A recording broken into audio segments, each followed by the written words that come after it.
신앙 고백드립니다. 전능하사 천지를 만드신 하나님 아버지를 내가 믿사오며 그의 아들 우리 주 예수 그리스도를 믿사오니 이는 성령으로 잉태하사 동정녀 마리아에게 나오시고 본디오 빌라도에게 고난을 받으사 십자가에 못 박혀 죽으시고 장사한 지 사흘 만에 죽은 자 가운데서 다시 살아나시며 하늘에 오르사 전능하신 하나님 우편에 앉아 계시다가 저리로서 산 자와 죽은 자를 심판하러 오시리라.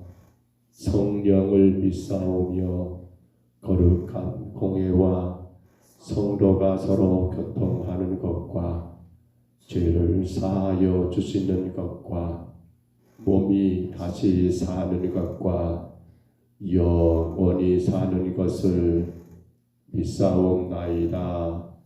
아멘. 우리 찬송가 294장 찬송가 294장입니다.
욥기 9장 1절로 10절까지 말씀 같이 봅니다.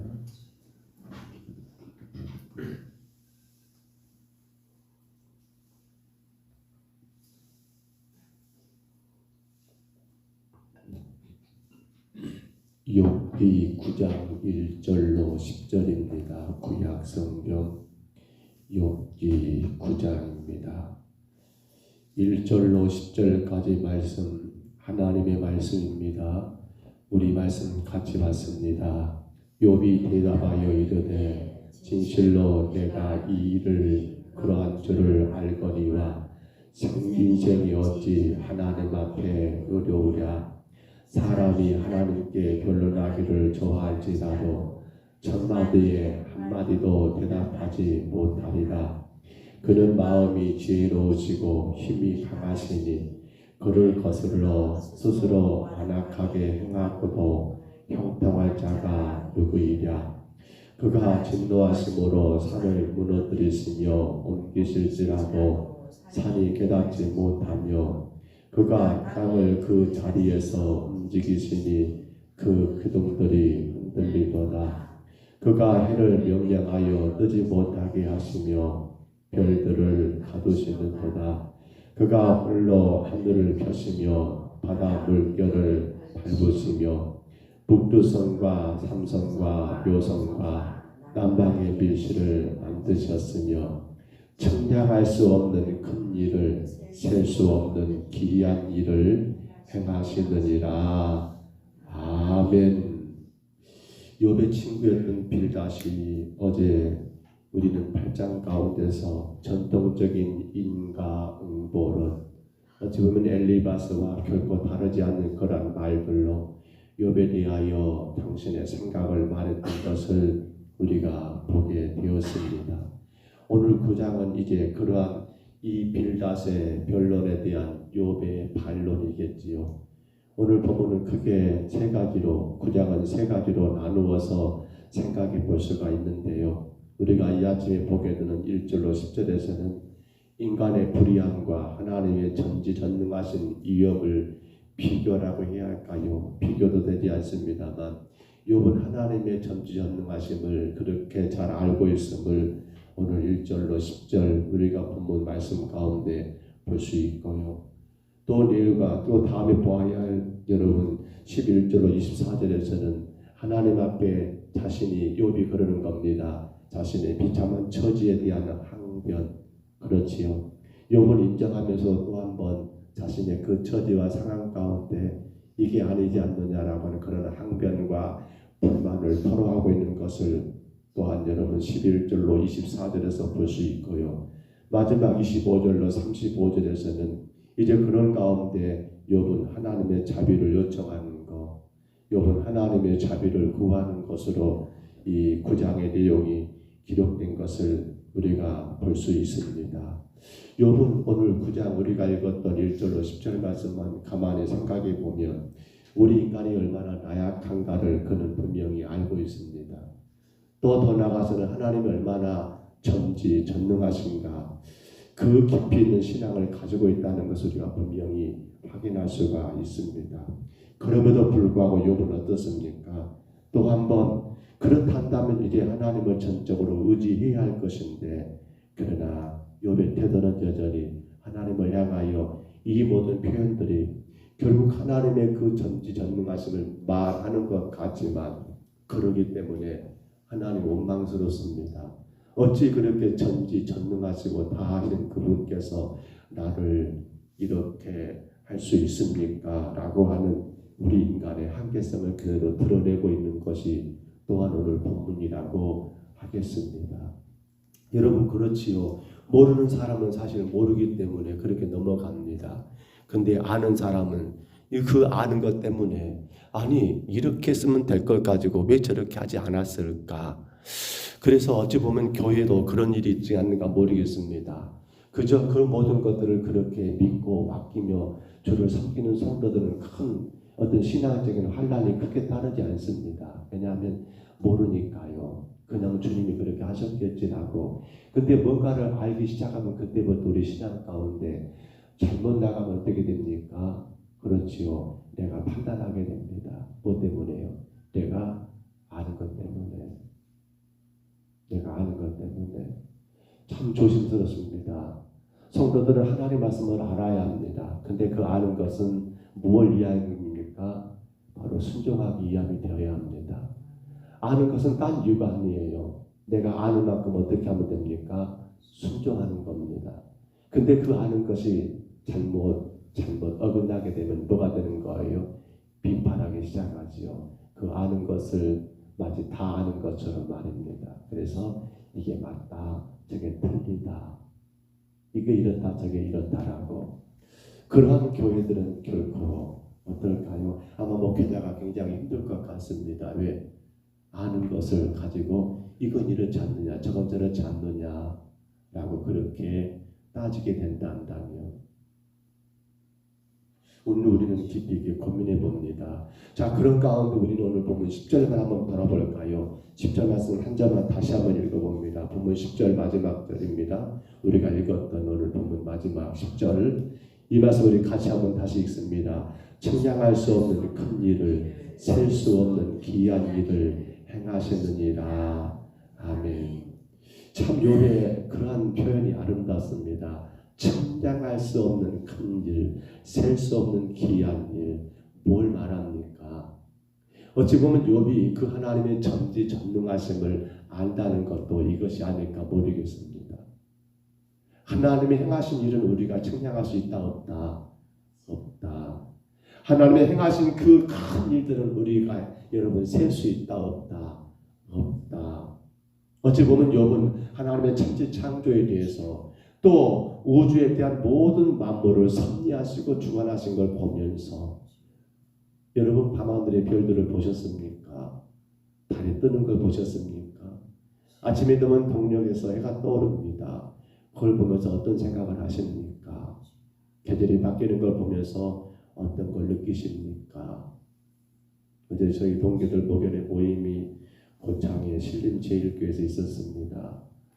그리고 예배가 드려지고, 그리고 여러 가지 교제가 있는 다음에 고창에 온천이 있어서 그 교회가 섬겨서 그렇게 온천용을 하면서 선교사로 가셨던 선교사 두 분이 비자 문제 때문에 들어오셔서 같이 모임을 가졌는데, 태국의 치앙마이에 계신 선교사님이 그런 말 하더라고요. 사모님은 온천을 가기 싫어한대요. 왜 사모님 안 가셨어요? 그러니까 사모는 온천을 싫어하신대요. 아니 왜요? 그랬더니 지금 치앙마이 온도가 41도인데 온천에 뭡니까? 그 급탕, 그 뜨거운 그 탕의 물 온도가 43도, 41도라고 하면서 그것도 뜨거운데 어떻게 또 뜨거운 온천에 가느냐라고 그렇게 말했다 하더라고요. 아마 그쪽의 날씨는 지금 그런 것 같습니다. 5월부터 10월까지라고 했을까요? 우기인데 비가 내렸다가 그리고 나면 어떤 게 그 땅에서 그 수위가 올라오니까 아주 찌는 듯한 그러한 더위가 있다고 말씀하시더라고요. 그런데 그렇습니다. 그러한 모든 일들을 여러분 우리가 헤아릴 수 있습니까? 측량할 수 있습니까? 셀 수 있습니까? 참으로 놀랍고 놀라운 일이 아닐 수 없습니다. 아무리 과학이 발달한다 할지라도 하나님의 천지창조를 여러분 증명할 수 있습니까? 아무리 과학이 발달한다 할지라도 밤에 뜨는 달과 별을 여러분 그 위치와 그 논리를 다 확인할 수가 있습니까?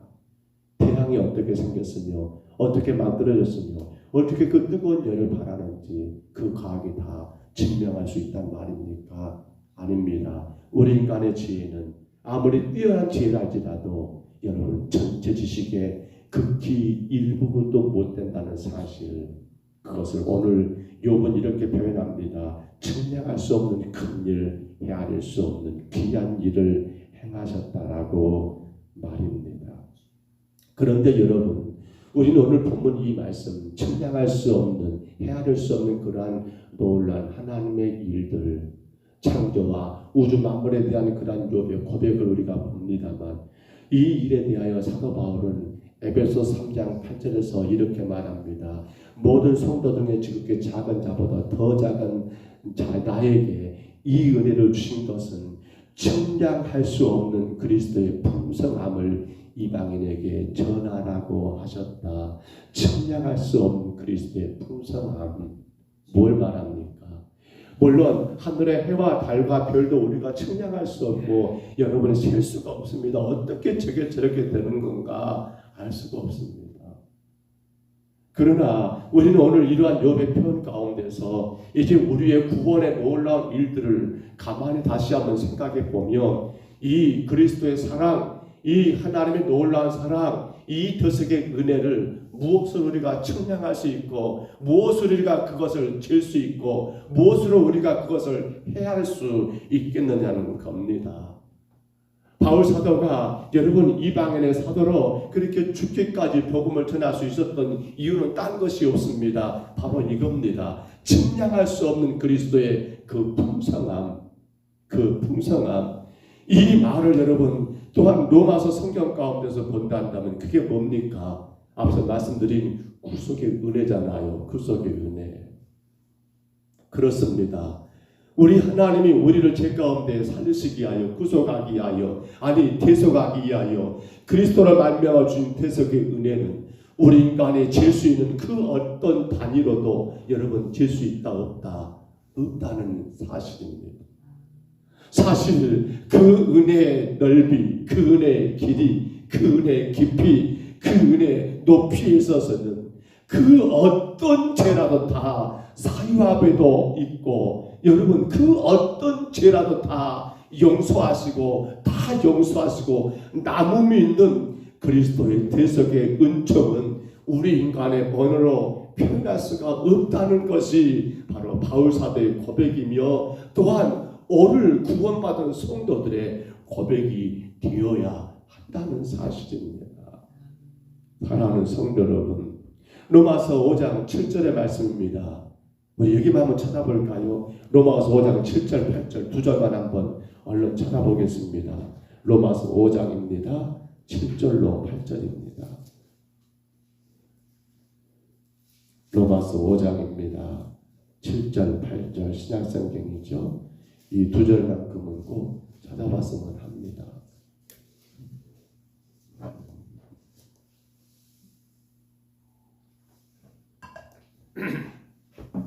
로마서 5장 7절 8절입니다. 신약성경입니다.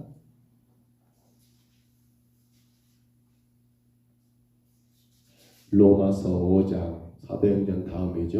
요한복음 사도행전 그 다음 로마서입니다. 신약성경 6번째 5장 7절부터 8절 찾으셨으면 우리 같이 봤습니다. 의인을 위하여 죽는 자가 쉽지 않고 선인을 위하여 용감히 죽는 자가 혹 있거니와 우리가 아직 죄인 되었을 때 그리스도께서 우리를 위하여 죽으심으로 하나님께서 우리에 대한 자기의 사랑을 확증하셨느니라. 아멘. 여기 보면 우리는 세 가지 여러분 첫째는 뭡니까? 의인입니다. 성경은 말합니다. 의인을 죽는 자가 있다 없다 쉽지 않다고 말합니다. 둘째가 누가 나옵니까? 선인입니다. 혹 선인을 위해 죽는 자가 있을 수 있다라고 말합니다. 다음 8절은 누굴 말합니까? 죄인입니다. 자, 의인, 선인, 그 다음 뭐요? 죄인. 뭐라고 말합니까? 하지만 죄인을 위하여 죽는 자는 있다 없다? 없다는 게 원칙입니다. 의로운 자를 위해 죽는 자가 혹 있을지 모르겠고 선한 자를 위해서 죽는 자가 혹 있을지 모르겠지만 그러나 누가 어떤 사람이 죄인을 위해 대신 죽는단 말입니까? 있다 없다? 이건 없다는 말입니다. 그런데 누가 말입니까? 그런데 우리가 아직 죄인 되었을 때 누가 말입니까? 바로 예수 그리스도께서 우리 죄를 위해 죽으심으로 말미암아 하나님이 우리를 얼마나 사랑하시는가 당신의 그 사랑을 우리에게 어떻게 했다고요? 확증하셨다. 분명하게 증거하셨다라고 하는 이 사실입니다. 사랑하는 여러분, 이것은 신비입니다. 이것은 그리스도의 비밀입니다. 그렇지요. 이 신비는 우리는 다 알 수 있습니까? 하나님이 왜 여러분에 의해서 십자가 예수님을 달려 죽게 하셨는지 그 사랑의 비밀을 다 알 수 있습니까? 없습니까? 우리가 다 알 수가 없습니다. 우리는 그것을 헤아릴 수가 없습니다. 우리는 도무지 왜 그렇게 하셨을까? 알 수가 없습니다. 해서 에베소 3장 4절은 여러분 이걸 뭐라고 말합니까? 그리스도의 비밀이라는 말을 쓰고 있습니다. 그리스도의 비밀입니다. 여러분 우리는 이 비밀을 간직하며 사는 자잖아요. 그것이 바로 구원받은 성도입니다. 구원받은 성도에게는 이 비밀이 있어야 합니다. 도대체 왜 나를 그렇게 하나님이 사랑하셨을까? 무엇 때문에 나를 그렇게 사랑하셨을까? 당신의 독생자를 십자가에 내놓기까지 왜 나를 그리 사랑하셨을까? 아무리 생각해봐도 여러분 답이 없습니다.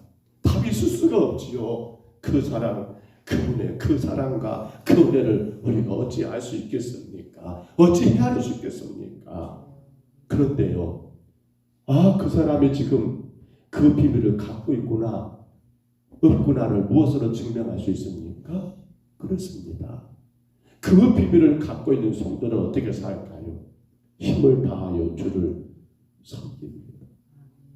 힘을 다하여 주님을 예배합니다. 우리는 사도행전의 초대교회를 보면서 이해가 안 되는가 모르겠어요. 어떻게 자기들의 재산을 팔아가지고 전다 팔아가지고 사도들의 발 앞에 내놓을 수 있을까? 어떻게 여러분 모이기를 즐거워하고 매일같이 모여서 함께 떡을 나누고 떼면서 어떻게 가진 자가 없는 자를 자기의 소유를 여러분 그렇게 팔아서 삼킬 수 있을까? 그런가요? 아니지요. 아니지요. 자기의 모든 여러분 재산, 재능, 시간, 그 어떤 생명까지라도 여러분 이 그리스도 비밀을 가지고 있는 자들은요, 내 모든 것 드리고도 아깝지 않는 것이 이 비밀 안에 사는 구원받은 성도라는 겁니다. 여러분 순교자들을 생각해 보세요. 그들이 왜 순교를 당합니까? 이 우리 신앙의 선배들이 여러분 그리스도의 복음 때문에 끝까지 그 신앙을 지키다가 순교길을 갑니까? 우리가 알고 있는 사도 바울이 왜 그렇게 순교자가 됩니까? 그렇게 가진 자가, 그렇게 배운 자가, 남부럽지 않게 살 수 있는 그런 자가 왜 그렇게 천대받으며 이런 복음 전하며 그 길을 갑니까? 뭐 때문이에요? 이유는 딱 하나입니다. 그리스도의 비밀을 가졌기 때문이라는 사실입니다. 사랑하는 여러분, 오늘 우리에게 이 비밀이 있는가를 생각해 보세요. 안타깝게도 우리는 이 비밀을 가졌었습니다.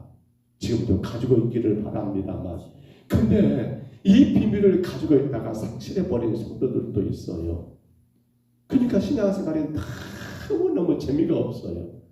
교회가 뭐 해주면 좋고, 이렇게 되면 좋고, 저렇게 이루어지면 좋고, 자기 기도가 응답되면 좋고, 자기가 더 높아지면 좋고, 인정받으면 좋고, 뭔가가 이 땅에서 되어지면 좋고, 그것이 안 돼버리면 교회는 가기는 가야겠는데, 체면상 동네 방네 내가 성도인 거 다 아는데 주일날 놀러가면 안 되니까 어쩔 수 없이 교회 나와서 예배 시간이 지옥과 같은 시간 돼버리고, 아이고 뭔 교회가 전도를 나간다냐, 뭔 또 봉사를 한다냐, 그 모든 것 짐이 돼버리고 신앙생활 자체가 뭐가 되는 거예요. 내게 복이 되면 좋고 복이 안 되면 안 좋은 것이 돼버리는, 그것이 왜 그렇습니까? 그리스도의 비밀을 상실해버렸다는 거예요. 그러니까 인본주의가 돼버리고 기복주의 신앙이 돼버리고, 그러니까 교회가 오늘날 교회가 그런가 모르겠어요. 교회가 온통 교회가 아니에요. 주가 원하시는 교회가 아니에요. 이 그리스도의 비밀이 없는 교회들이지요. 내 마음에 감동이 있으면 좋은 것이고 내 마음에 감동이 안 오면 안 좋은 것이고, 글쎄요, 목회자들이 그러니까 참 힘들까 모르겠어요. 설교 하나를 하더라도 성도들의 귀에 듣기 좋아야 하고 재밌어야 하고 유쾌해야 하고, 그렇지 않으면 은혜가 안 되네, 사랑이 없네, 이렇게 나와버리면 안 되잖아요. 왜 그렇습니까? 이 비밀을 상실해버리기 때문에. 측량할 수 없습니다. 헤아리고 셀 수 없습니다. 물론 여러분 밤하늘의 별, 달, 또 여러분 해가 떠오를 겁니다. 계절이 바뀌는 그 모든 것들 너무도 놀랍습니다. 오늘 욥이 분명히 고백한 것처럼 10절에 말한 것처럼 여러분 측량할 수 없는 큰 일을, 셀 수 없는 귀한 일들을 하나님이 행하신 거 맞습니다. 그런데 그보다 더 놀라운 일이 뭐라고요? 오늘 저와 여러분을 십자가에서 계속하신 은혜입니다. 말씀을 했습니다. 사랑하는 성도 여러분, 은혜로 살고 계십니까? 그것이 바로 그리스도 비밀을 아는 자입니다. 이 자리에 설 수 없는 오늘 저와 여러분 아닙니까? 그런데 주의 그 은혜가 오늘 우리를 이곳까지 인도하셨습니다. 하루하루 살아가시면서요, 놓치지 말아야 합니다. 그리스도의 비밀을, 그리스도의 비밀, 이 비밀을 가진 자들의 삶은 여러분 하루하루가 즐겁습니다. 일할 수 있는 게 감사하게 되죠. 왜요? 그 모든 것들이 나를 위한 게 아니라 주의 영광을 위한 것이니까요. 근데 이 비밀이 놓쳐버리고 상실한 자들은 여러분 일하는 게 지겹습니다. 고됩니다. 힘이 듭니다. 왜 그렇습니까? 나를 위해 사니까 그러지요. 갈라디아 2장 10절만 우리 같이 한번 여러분 생각해 볼까요? 내가 그리스도와 함께 십자가에 못 박혔나니 그런즉 이제는 나를 위해 사는 게 아니잖아요. 걔가 누굽니까? 그리스도의 비밀을 아는 자, 가진 자, 그 비밀 안에 사는 자입니다. 오늘도 귀한 하루가 하나님 앞에 영광이 되고 여러분의 삶의 기쁨과 즐거움이 충만하시기를 축원합니다. 어떻게 살아야 합니까? 그리스도의 비밀을 가지고 사시면 됩니다. 그 비밀 안에 사는 자는요, 그 어떤 것이 불편할 게 없습니다. 왜냐하면 하나님만 영광 받으시면 되는 거니까요. 나를 위한 게 아니니까요. 오늘도 그 은혜 안에서 승리하시기를 주의 이름으로 축복합니다. 주의 이름으로 축원합니다. 우리 하나님 아버지 은혜와 사랑을 감사합니다. 생각하면 이해할 수가 없는 게 왜 하나님이 나를 위해 당신의 독생자를 십자가에 내놓으셨을까? 의인을 위해 죽는 자가 드물고 선을 위해 죽는 자가 혹있거니와 죄인을 위해 죽는 자는 절대로 있을 수가 없는데 우리가 아직 죄인 됐을 때 하나님께서 자기 우리를 향한 당신의 사랑을 아버지 예수님 십자가에 내놓으시면서 우리 가운데 구속의 은혜를 그 사랑을 확증하신 것을 우리가 기억합니다. 주님, 그러나 우리는 그 사랑을 다 청량할 수가 없습니다. 헤아릴 수가 없습니다. 그 어떤 잣대를 가지고 재보고 그 어떤 저울을 들고 달아본다 할지라도 도무지 헤아릴 수 없고 청량할 수 없는 그 사랑, 그 은혜, 오늘 우리가 그 사랑과 은혜 가운데 하루를 또 살아갑니다. 주님, 예배하는 모든 심령들이 그 사랑, 그 은혜 가운데 승리하기를 소원합니다. 그리스도의 비밀을 안고 살아감으로 모든 하루하루 세상의 모든 것들이 행복한 삶이 되기를 간절히 소원합니다. 주여 도와 주옵소서. 승리케 하여 주옵소서. 우리 평동서북교회가 이 그리스도 비밀을 안고 비밀을 아는 자들로 건강한 교회, 영광만 올려드리는 교회가 되게 하여 주옵소서.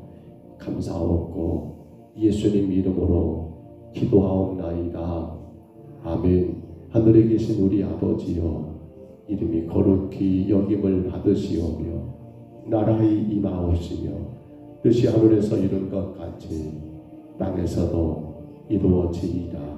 오늘날 우리에게 일용할 양식을 주옵시고 우리가 우리에게 죄진 자를 사하여 준 것 같이 우리 죄를 사하여 주옵시고 우리를 시험에 들게 하지 마옵시고 다만 악에서 구하옵소서. 내게 나라와 권세와 영광이 아버지께 영원히 있사옵나이다. 아멘. 우리 아침에 간절히 기도합니다. 주님, 내가 이 비밀을 아는 자, 내가 그리스도의 그 풍성한 비밀 안에 사는 자가 되게 하여 주옵소서.